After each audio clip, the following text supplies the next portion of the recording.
stay in close together. It is really coming down out there right now. Yeah. It is. Yep, it is. All right, you guys are live and in the building. We got that. All right, we already got our first question. Oh, cool. I didn't know. I didn't know we were live. Okay. Yeah, we're live. We're live. Hey, y'all. Ready to go. You guys want to start? Yeah, sure. Yeah. I mean, yeah, we're excited to do this. We've done this Yeah. a couple of times already leading up to the storm, and it's really, really great to hear from all of you. yeah. And I promise I'll step out of the way of the map, like once we're Yep. showing some stuff. The one thing we've been watching throughout the morning is more sleet, less freezing rain, which we're super thankful for, and we'll explain why that's the case. Not quite out of the woods yet, right? Like we're at the halftime mark of this storm. So, but at least for the time being, it's just been a mess, and there haven't been a ton of power outages. Yeah, but what we have seen, the flip side of that, which we knew was going to happen, is the roads are really Yeah. slick. So there's a good coating of sleet, a little bit of freezing rain on all the roads, on all the cameras that I can see, which is like 50 in our network. Yeah. We've had a lot of people sending us photos, so we appreciate you doing that. You know, go to WRAL.com/report it. You know, tell us what's happening where you are. For sure. And I mean, the reason why we're thankful that it hasn't been a ton of freezing rain yet, you see all these power outages. You were mentioning Nashville. That red there is at least 75,000, if not 100,000 folks, Louisiana, Mississippi. So we're dodging that bullet for now, but as we head toward the evening, it's one of those things we'll have to watch. So, Yeah. One thing, speaking of the evening, so we're going to have most likely a lull in the precipitation sometime after lunchtime up until around sunset. Don't think that it's over at that point. Look at all the precipitation back to the west. We have a front that'll come through, and that's going to bring us another chance of mainly freezing rain. And at that point, that's when we could really see the ice adding up and causing some of the power outages. We know there are a bunch of you that have joined us for our Q&A, so we can go ahead and get started. And we have Jalen here helping us out with this. He's going to read us off the questions, and we'll get your questions answered. Alan out of Salemburg, North Carolina, just says, good morning. Good morning, Alan. They said they want to know, but we're going to wait and see what they have. Thank you so much for watching, I guess. Yeah, Oh, great. Thanks for watching, Alan. Absolutely. Appreciate it. Want to just start hitting some apps Yeah. so we get some questions Let's on do Yeah, it. okay, Yeah, great. and feel free to like just Interrupt us if tell you have it, yeah, questions. for Say, sure. hey. Cool. So, yep. So yeah, you were talking about that little bit of a dry period that's possible. We're starting to see that just to our south. Yeah, so once we start to pass off a little energy right here, that'll happen, but there's still all that off toward the west that as we head into the evening will be a concern. The pink there is more than likely freezing rain. The blue is more your sleet. I just stepped outside the station and it was bouncing off of me. So that's a good. Yeah. We want that. People are going to have questions. I mean, we've really been sounding the alarm about, you know, freezing rain. Yep. And let's talk about why we were and why so far we haven't seen much freezing rain. This is a look at, you hear us talk about the weather balloons fairly frequently. And so the weather balloons send us information, and it looks like this squiggly line. oh, cool. We're Getting questions. All right. Who wants to take on Tim? What are the chances of winter weather next weekend, or do you guys want to hold that? Oh no, we can. Tim wants to know if we're going to have winter weather next weekend, and that is one of the things I had a minute to look at. And on Thursday, it looked like we might have what's called a clipper system. It's just a little bit of energy that comes down, usually from Canada. Not a lot of moisture associated with it because we need that moisture from the Gulf or the Atlantic to really have much precipitation. But the models this morning dropped it. Now, it doesn't mean they won't reintroduce it later on, but right now it doesn't look like anything. The weekend doesn't look like anything either. And Tim, to your point, I know I had folks coming up to me at the gym and saying, hey, I noticed on my app 15 to 19 inches of snow next weekend. It's like, stop it. Let's get through one storm at a time. At the moment, it looks like it's just really cold air, which would ordinarily suppress the storm track. So we'll keep an eye on it. But for right now, it's kind of one storm at a time. Yeah, for and sure. just a reminder, you know, download our WRAL weather app because that's the forecast that we do. It's not just a single computer model. That's what happened with this storm. You know, I think like on Sunday and Monday of this past week, you know, the apps were just showing, you know, 15, 20 inches of snow. They were just throwing the computer model up without, you know, any meteorological knowledge to go with it. Yeah, there's no human input there.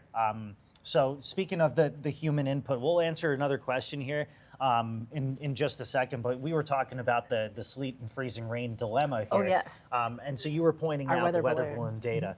So the reds and the greens, that's your temperature and dew point. When it goes to the right of this blue line, that means it's above freezing. So that's about 3,000 to 5,000 feet above us. and then this, everything to the left, is below freezing. So there's actually a decent amount of space for that raindrop to then freeze again, which is why you're seeing more sleet. But when that raindrop falls more heavily, it doesn't have as much time to refreeze and you see freezing rain. So that's why we've been like bouncing back between types of precipitation in the blink of an eye. So it's been wild. That actually answers Laura's question. Do you think the storm is presenting differently than you thought it would? Yeah. It seems like much more sleet than freezing rain. JD wants to know, are you guys staying at the station or driving in? Well, one yes, one no. But let's answer that first question first. So we have a lot of information that we get in, and we have to kind of sift through that and take what we have and make a decision to let you know what we think is going to happen. Right. And one of the models was showing lots and lots of sleet, but we really felt like that we were going to have way too much warm air above us to see much sleet. It really looked like we were going to, see more of the freezing rain, like one of the other models was showing. And you just have to go with it. Can you bounce back to the absolutely. Bounce back to the SCUT again? Sure. And that's the and that's I'll a step out of the way. fancy meteorological term. You don't have to step out of the way. But so this is the ground. This is going up in the atmosphere, and this is the data that comes from weather balloons. We get this weather balloon information from right at the RDU airport, but only 2 times a day. And so there's so much happening in the atmosphere, especially above us, that we don't have a good way to sample. So we have very little data from the upper levels to work with, and that is not tricky every day, but if there are thunderstorms or if there's snow, it gets really tricky. But it's expensive to collect that data with a weather balloon. So we're happy to have what we have, but it's just not a lot. No, it's I mean, you go 5 minutes down the road and the type of precipitation changes. It was funny earlier this morning. It was freezing rain here at the station, and someone messaged me and was like, "I'm by Lake Johnson. It's sleet."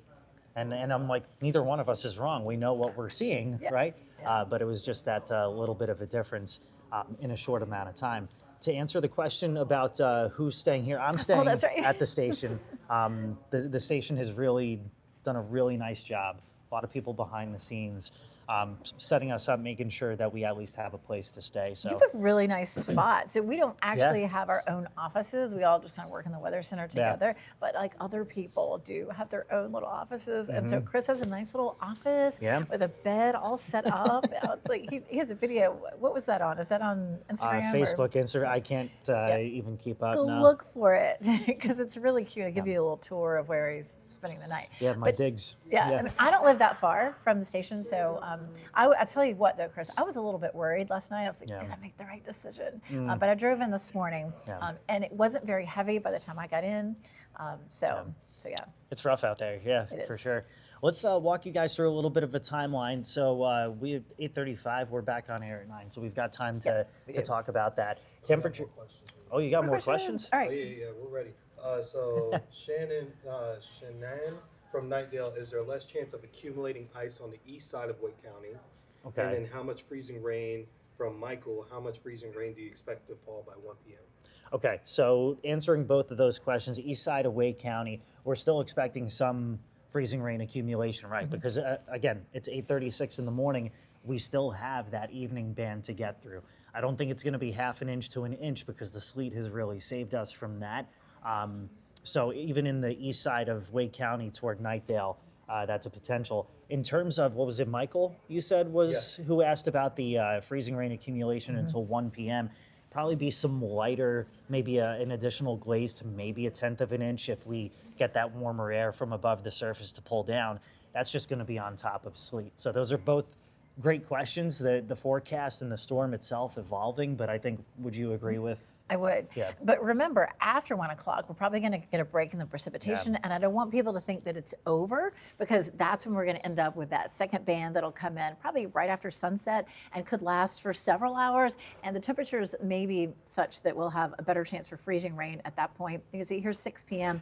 One really good thing is part of the viewing area is going to be above freezing while that happens. That means nothing's going to freeze. So say Southern Pines, Fayetteville, Benson, Goldsboro, as that comes through that band, most of that's going to be rain, but from Raleigh north and west, we'll have the chance for some of that to be freezing rain. So that's why we've been drawing our maps, mainly I-95 north and west for the best chance of freezing rain that could cause power outages. Yeah, and the power outage, that critical number is really 1/4 of an inch, and And you've covered ice storms here. I've covered them in Virginia. And that 1/4 of an inch really seems to be that critical number. Adds about 500 pounds of weight onto the power line. But in terms of power outage potential, it is not gone by any stretch, but it's maybe not quite as high as we thought a few days ago. So some of these brighter purples that you see there, if you can kind of see it on your phone or tablet or wherever you're watching us from, you can kind of see, as Elizabeth was saying,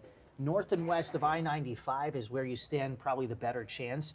I don't think we're going to see necessarily the numbers that we saw in Nashville, where it's a little more widespread, but it is still a possibility, especially in that western half. So if you're in Clinton or Fayetteville or Goldsboro, your chance of getting an outage is probably a little bit lower than maybe a Lewisburg or a Durham, just to give you guys some perspective there. Is this the new run of the model? It is, yeah. Oh, wow. Yeah. So this is really good because the run of the model earlier this morning had the bright pink really everywhere from, say, Smithfield to Lillington, Northward, and Westward.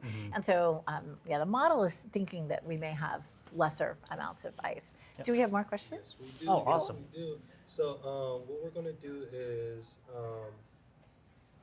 sorry, I'm clicking through. No, you're good. I'm going to bring my mic a little bit closer to you. Austin, Sanford, North Carolina. What will happen in Sanford, and then we'll also do another one. Steve from Anger, obviously. The hope is we got above freezing. What are the odds that a bit of melting happens before the second round? Okay, so in Sanford, you know, you're still looking at that freezing rain sleet mix. We talked about a little bit of a dry period Do you there. want to bounce Yeah, back yeah, one? let's go ahead We'll and, kind of go back to the map to the before. map. Yep. So, okay, so here's Sanford, just for reference, and then it was I forget who was asking out of Anger. So Anger's right about here. Stephen. Okay, Yeah, Stephen. not too far away from each Yeah, other. Sunny Skies Ice Cream in Anger. Oh yes. I'm getting way too distracted here, but great place. So you still have that mix up until about the middle of the day. And then as we head into the afternoon, it may not be completely quiet. You may have some freezing drizzle, okay? And sometimes models and even radar doesn't pick up on drizzle. It's very fine. It's also in a very shallow part of the atmosphere. So that may still happen heading into the afternoon, but then it's that last band that comes through. So there was the question from Stephen there in Anger. Do we think that we're going to recover to above freezing by the time that line pushes through? I don't think so in Anger, okay? Farther to the south, maybe, toward Clinton, you're a little bit closer to the ocean, you're drawing in some warmer air from there.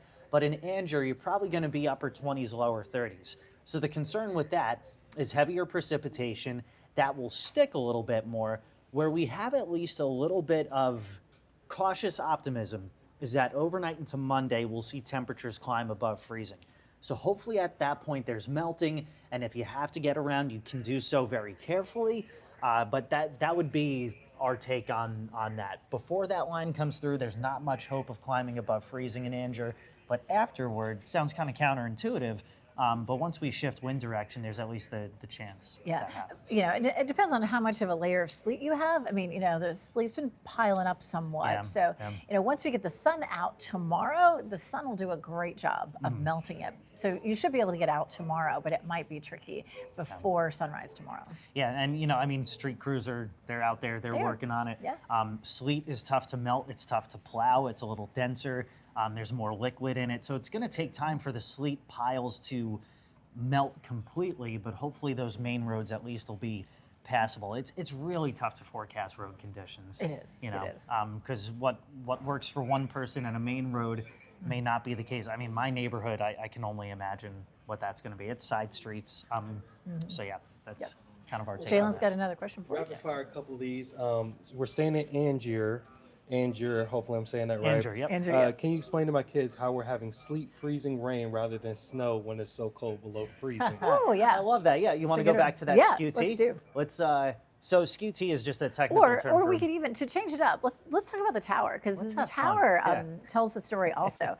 So what's happening is right here on the ground, the temperature is in the teens. So this is a look, we're not seeing the tower, but you know, imagine that there is our big tall tower here and that we have thermometers on the tower. So this is the actual data that we're getting from different levels up our tower, which is in the eastern part of Wake County. So closer to the ground at 1,200 feet, the temperature is 19, but we go up to 1,800 feet, so just a little bit above that, and the temperature is 29. And so as we go a little higher into the atmosphere, the temperature is above freezing. And so we have snow developing way up high. That snow falls into the warmer temperatures and it becomes a raindrop. If it has plenty of time to fall back through freezing temperatures before it hits the ground, it's sleet. But if it doesn't have enough time to refreeze, that's when we get the freezing rain. So it falls as a raindrop and then it begins to coat the trees and the power lines and all of that. So you can tell your kids that it's kind of like an Oreo cookie that we have. So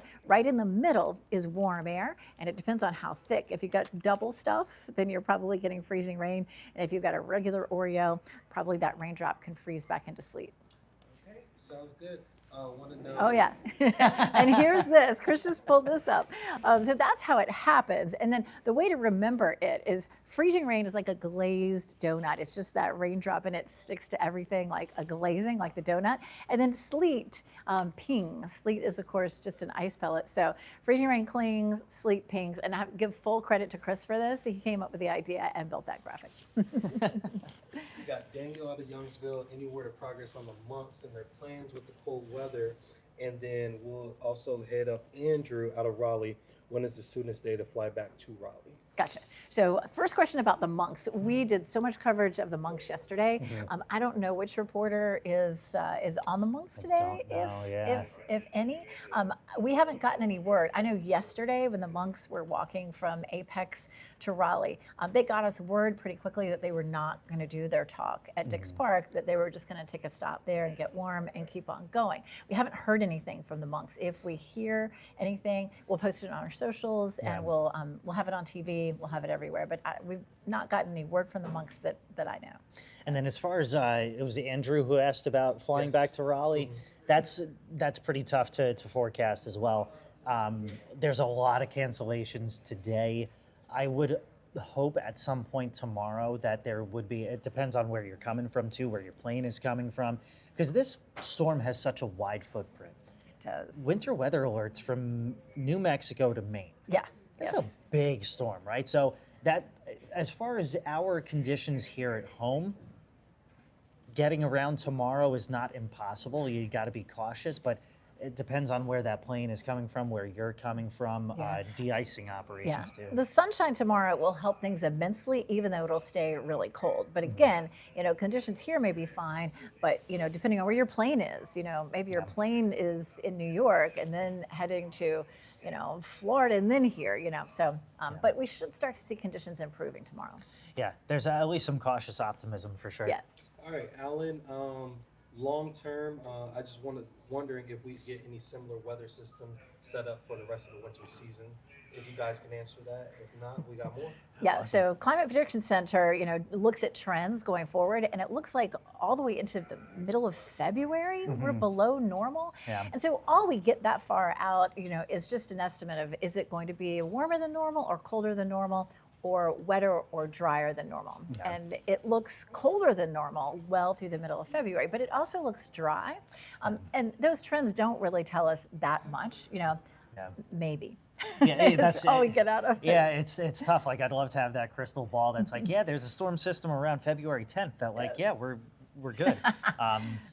But unfortunately, it doesn't work that way. Yeah. We really don't feel confident about, anything wintry until, 5 days out at the most. And sometimes, it's 2 or 3 days that we feel confident. And I mean, take this storm as a lesson, I mean, 5 days ago is when we started to really talk about ice in the forecast. A lot of models were showing big snowstorms, and we know 5 to 7 days out, take that with a grain of salt. We're not going to go showing numbers, and we really didn't until today's Sunday, Thursday, I think Thursday afternoon is when we started showed showing numbers, and those numbers were, a lot of freezing rain. Yeah. And then that's what we ended up with. So I mean, it is a process, and we walk you through that process. There's an article somewhere on WRAL.com where we talk about the process of forecasting, especially winter weather, and how you start out with a wide view of how things may look.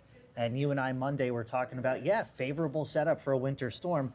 That's all we really know. And then the closer you get, the more you attempt to predict. And then even a little nuances like today.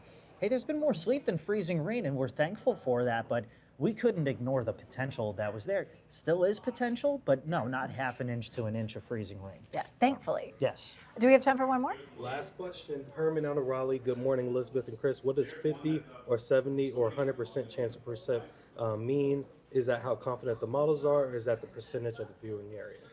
That's a great question. That's yeah. a really great question. And it is the percentage of the viewing area that could see a trace of the kind of precipitation that we're forecasting. So 50% means that, when you look at the map that we're showing you, half of the viewing area could see a trace I'll of pull up that map of for that. you. Yeah, sure. And so 100%, the monks are on the move. Okay. Breaking news. The monks are on the move. I feel so bad for them. Oh my gosh, what a Wow. terrible day to be walking. They're going to Rollsville. Yeah. Rollsville? Yeah. Okay. Hopefully that doesn't take them too long. Maybe that's 15 miles from here. Yeah. Gotcha. Oof. But yeah.